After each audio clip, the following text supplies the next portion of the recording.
The Tom and Doug Show.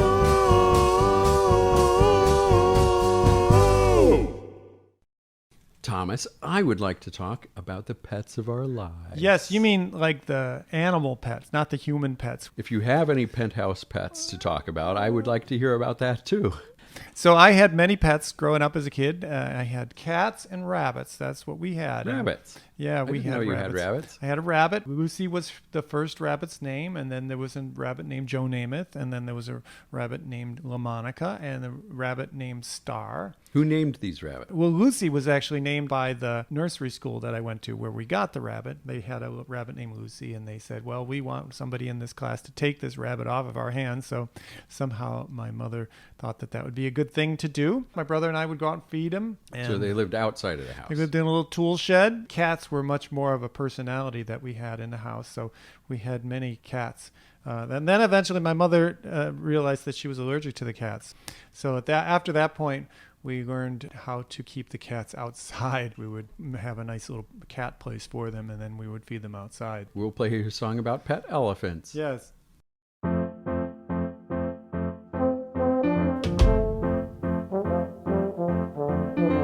I've been working for peanuts, been living out of my trunk. I've been feeling like I'm real inebriated and I'm not even drunk. Been digging through my possessions, I've been dumping and sorting. Sometimes I feel like I hear Whoville singing and I'm not even Horton. Well, could it be that I'm a little mixed up about my life with you? Or could it be that there's something to see if I step back to view? I could see elephants in the room, don't wake 'em up, no way. They seem like long-time guests, I assume. They look right at home, I'd say. So many elephants and I cannot turn around to tell you why I'm here and why you're there, and who would choose to live a life like this.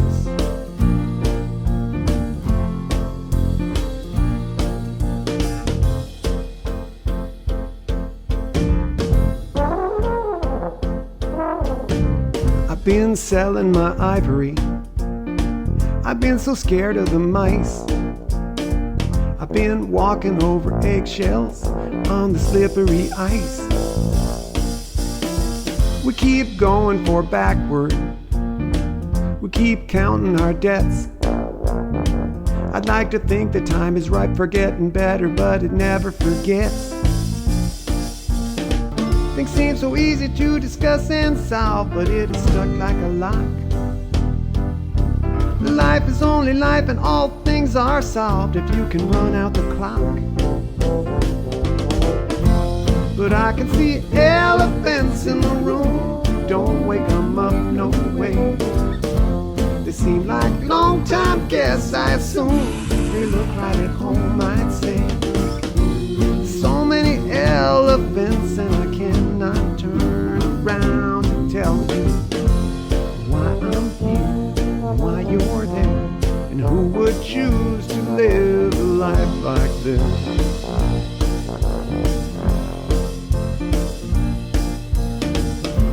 And I can see elephants in the room, don't wake 'em up, no way. They seem like long-time guests, I assume. They look right at home, I'd say.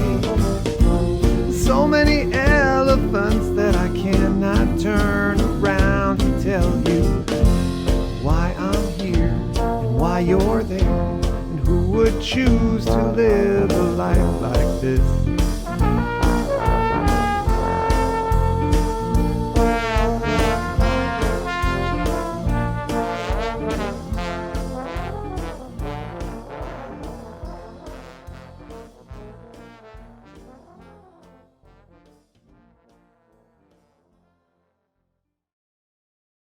See, I always grew up with dogs too, and so One of the things I don't like about cats, of course, cats are like too independent. I don't want that, right? I want something that comes up and just wants to play with you all the time. And I always thought rabbits would be a dumb animal to have as a pet, with kind of no personality. Whereas I thought dogs had good personalities, cats had bad personalities, and rabbits would just be nothing. No, he's kind of like the perfect pet because he's got more of the personality of the dog. He comes when you call him. He knows his name. He wants to be petted. He wants to be around you, but he's pretty independent as well. He's litter trained, and you can go away for a day and just leave food, and he's perfectly fine. So it's kind of like the best pet of all.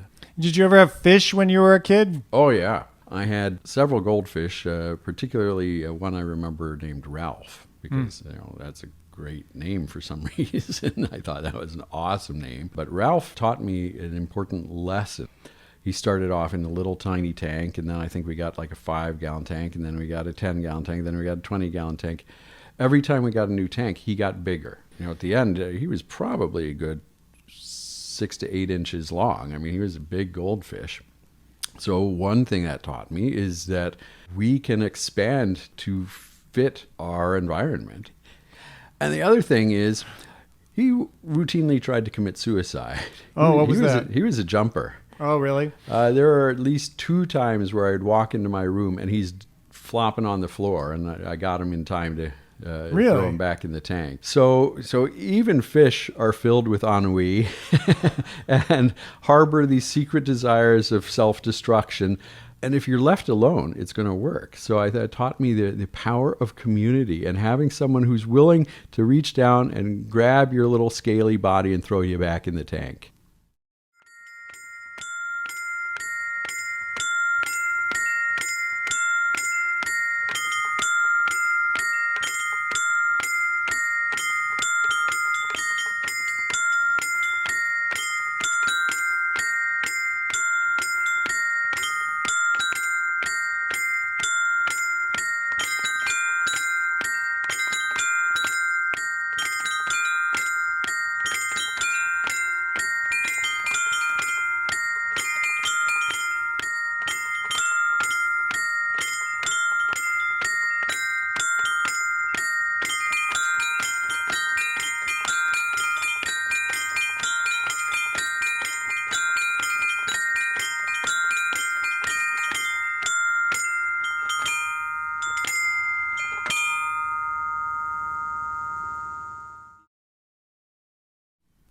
Hi, everybody. Welcome back to the show. We were talking about the pets of our lives. So did you have a favorite pet of all your pets? It's always the current one. You always have to deal with the current one. And there's a dog, Lucy, now that I have reached a level of detente with. No one uses the word detente anymore. Well, mine, of course, was the dog that I grew up with. I guess we got her when I was a baby and lived with me till I was 16. So it was kind of no pet that's ever going to replace that one. She was a Cocker Spaniel, and so I also always loved Lady and the Tramp. Although I tend to like larger dogs, Spaniels are close enough, yeah.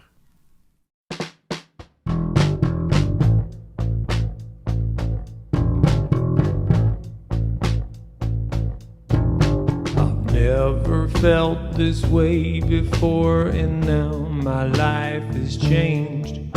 You've turned me inside out, my love, my heart you've rearranged. And I'd kiss the ground you walk on, but you'd think that I was strange. I stand before you honestly, my love for you is plain.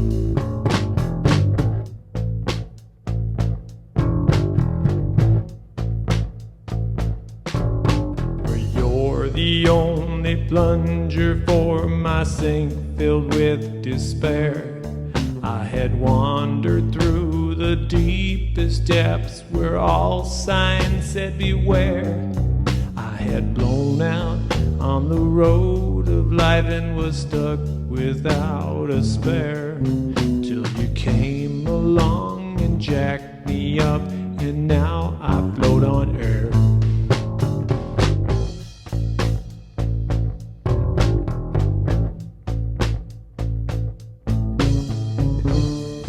I'd never even look at another woman. Not even if I had nude neighbors vacuum cleaning all day long.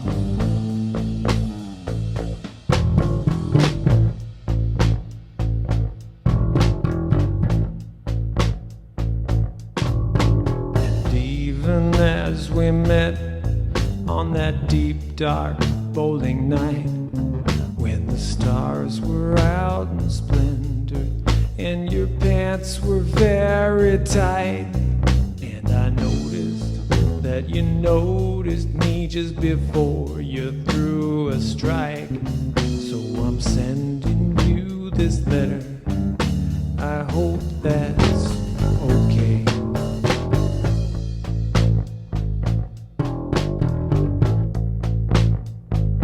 And then by chance, when next we met, we both went to the store. I had noticed we liked the same brand of toilet paper, but there was even more. That mop, those wings, those buns, those thighs, those tater tots galore. My love had found its purchase as I registered a score.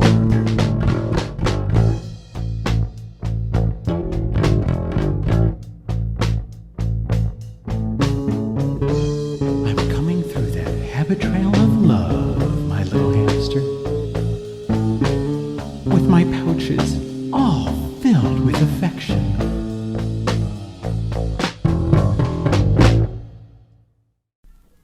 Hi, everybody. Welcome back to the show.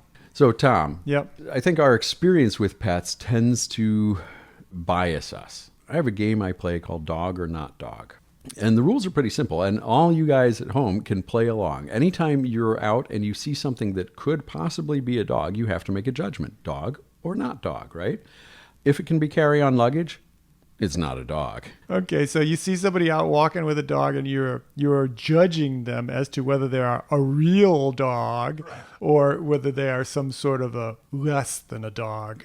Correct. Yeah. Okay. And where did this bias come from? Well, it came from just kind of what I grew up with, which is lots of Labradors and Goldens and Spaniels. So as far down kind of as, a Spaniel or Beagle size is, could count as a dog. But even a little dog, yeah, it'd be easier to take care of, but still, I think it's work. It's Yeah, work. yeah. Yeah. So I'm not even sure, even though I love dogs the most, I'm not sure if I'd ever have another dog, because then you got to get up in the morning and Yeah, I'm like that with careers. and go walk the career. Yeah, every day you got to walk that stupid career. And you can't be away from it for too long. No, because or- then they'll call you and say, "Hey, where are you?" Yeah. Oh, baby, baby, it looks like it's gonna hail. Oh, baby, baby, it looks like it's gonna hail. You better come inside and teach you how to jive and will. You better jump jiving, oh, then you will, you gotta jump jiving. Oh, then you will, you gotta jump jiving. Oh, then you will, you gotta jump jiving. Oh, then you will, you gotta jump jiving. Oh, then you will away. Oh, Papa's in the icebox looking for a can of ale. Oh, Papa's in the icebox looking for a can of ale. Oh, Mama's in the backyard learning how to jive and well.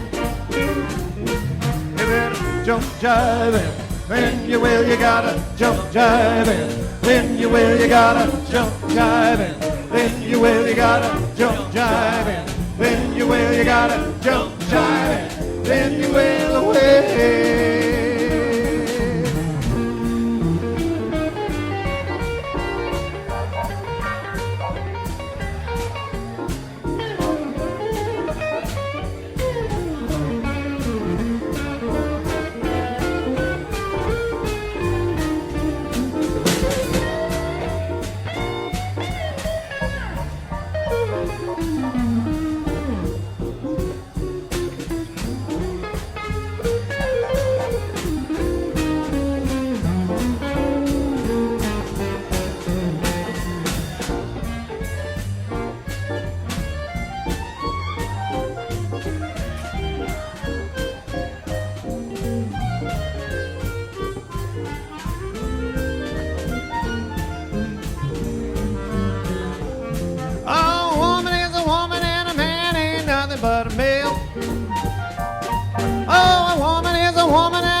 but a mill. Oh, one good thing now, he knows how to jive and will. You better jump jiving, then you will. You gotta jump jiving, then you will. You gotta jump jiving, then you will. You gotta jump jiving, then you will. You gotta jump jiving, and then you will away.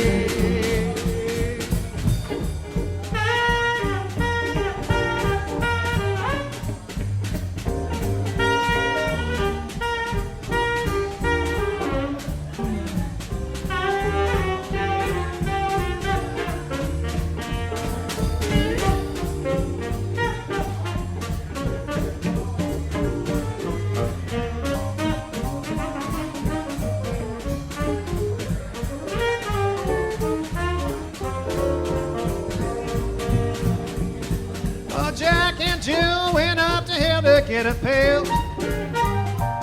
Oh, Jack and Jill went up the hill to get a pail. Oh, Jill stayed up, she wants to learn how to jive and will. You better jump jiving, then you will. You gotta jump jiving, then you will. You gotta jump jiving, then you will. You gotta jump jiving, then you will. You gotta jump jiving, well, then you will away. You better jump jiving, then you will. You gotta jump jiving, then you will. You gotta jump jiving, then you will. You gotta jump and jiving, then you will. You gotta jump and jiving, then you will away.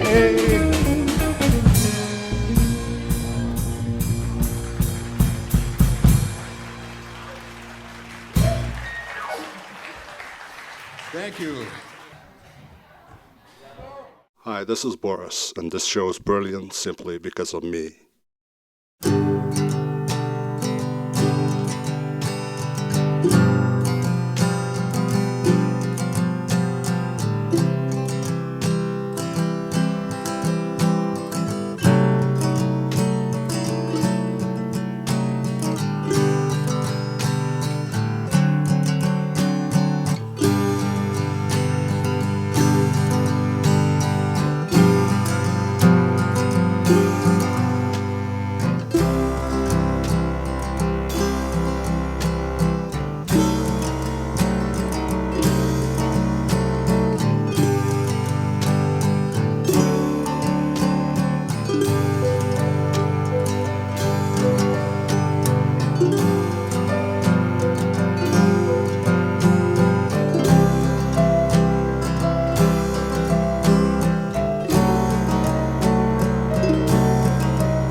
I'm Chitra Iyer, and I want to talk about tomorrow. I don't know what's going to happen tomorrow, and neither do you. Tom and Doug know what's going to happen tomorrow. Hi, everybody. Welcome back to the show. We're pleased that you're here. We're pleased that you're thinking about your pets. I noticed that you let your rabbit decide whether to come in and outside. It's like you never pick him up or anything. It's like, I say, we're going inside now. You don't do that. I do if I have to go inside. But yeah, basically he gets to choose, what he wants to do because he's got opinions. Kind of running this house, yeah. He wants a treat. He wants it now. Oh, not that treat. Yes, yeah, he's like that. He wants things the way he wants them. Yeah, and I think that's why we love pets.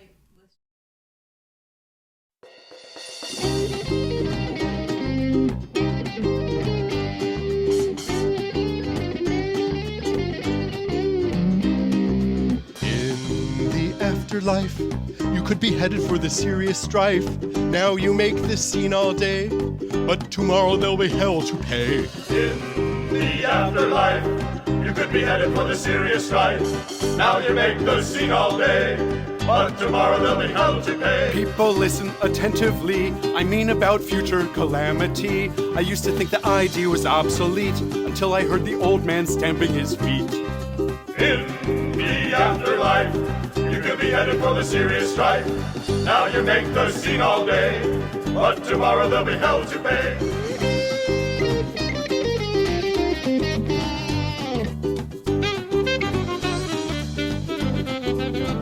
This is a place where eternally fire is applied to the body. Teeth are extruded and bones are ground, then baked into cakes which are passed around. Yum! In the afterlife, you could be headed for the serious strife. Now you make the scene all day, but tomorrow there'll be hell to pay.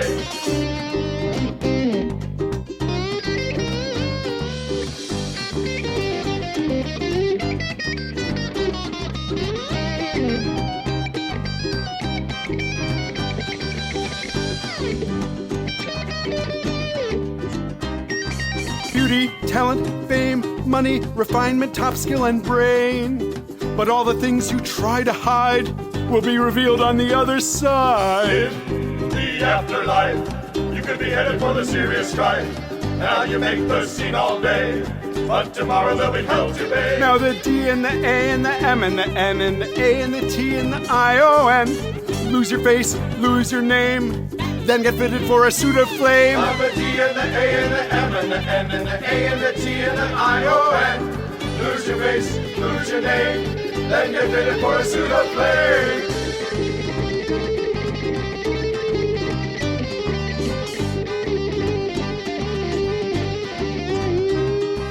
In the afterlife, you could be headed for the serious strife.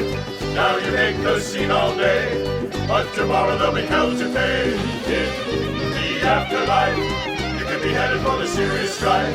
Now you make the scene all day, but tomorrow there'll be hell to pay.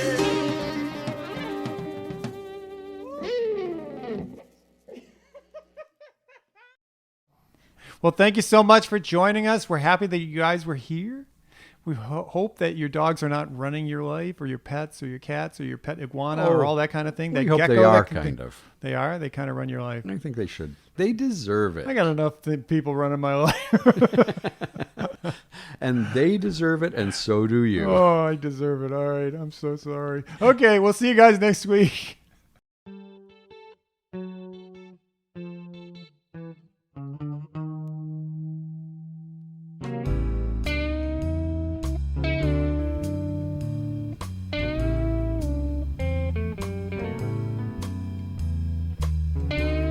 Tom and Doug Show. All of them had hair of gold like their mother, the youngest one in curls.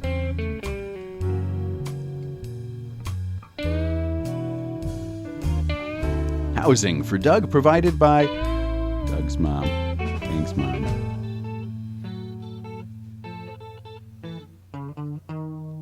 The Tom and Doug Show will soon be coming to you by fax.